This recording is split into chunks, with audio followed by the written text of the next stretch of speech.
I talk often about the importance of trauma as a man. I think that if you were to find the most interesting or most capable men on the planet, they've had the most trauma-filled lives. I just think that trauma is what teaches you. We talked earlier about how you have to have lessons taught to you the hardest way. If you were to call a Navy SEAL and ask him to protect you going into a building full of assailants, you'd like to think that guy's been through some stuff. You'd like to see some scars, right? Lessons and trauma, and the more you go through, the better of a man you are. And if you were to find the best men on the planet, I guarantee they've been through a bunch of terrible things. And if you listen to podcasts from any of the most interesting people on the planet, usually they've had hard, terrible lives. And you can use that trauma to become a better person, or you can let that trauma consume you and destroy you. But I thank God for all of it, because it gave me endless power to become the person I am. The bad things that are happening to you are what you need to become the man that you want to be. When someone emails me and says, "This has happened to me," I'm like, good. No, what do you mean good? It's terrible. How else are you going to become important? How else are you going to find endless fire to get up and struggle in the face of the competition that's out here in the world? How else are you're going to do all that with a nice, cushy life? If any man's honest with himself, think about the biggest transformative stages in your life. Think about the times you got the most work done. It was a bad part of your life. If you have a duty to your bloodline and a duty to your ancestors, and you truly love your parents, how can you still be sitting at home playing video games being a lazy piece of shit? Don't you want people to remember them? Don't you want people to think, wow, who's this person who raised this amazing person? Do you have something to prove? I think everybody on the planet has something to prove. If you walk through life and feel like you have nothing to prove, then you're a fucking loser. If you wake up each day and go, I don't owe anybody anything, I don't have to prove anything to anybody, then you are a loser, because you are absolutely not incorrect. You must prove yourself to other people. You must prove yourself to your bloodline, as we just discussed. You must prove yourself to God. God hates the lazy. He can't stand them. If he gives you all these genetic dispositions and these natural God-given gifts, if you have 2 arms and 2 legs and you can think, and you're not trying your absolute best, that's the reason you're not lucky. He doesn't like you. He likes the people which show him the beauty of his own creation. He likes to give somebody building blocks and them to build something amazing. It's the best thing about being a man. You get to build who you are, right? You can decide if you want to be a funny comedian or a musician or a kickboxing world champion or fight the Matrix. You can decide whatever you want to be.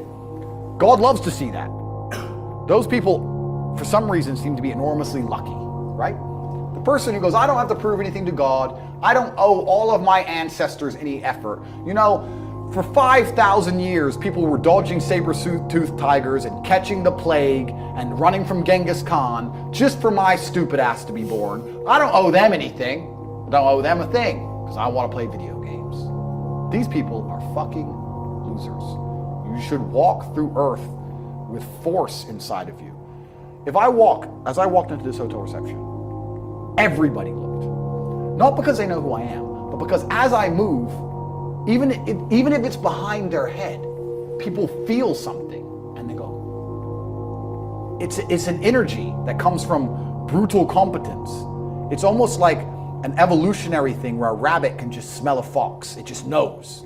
That's what happens when a predator walks in a room, even amongst humans. You pay attention next time you're in a restaurant. If a man who's truly dangerous walks in, nearly every other man kind of looks up at the same time. You feel it. You need to, or you don't survive. We've evolved with that to live. That's who I am. I couldn't imagine not being that man. I've done that because I've been trying to prove myself to my lineage my entire life.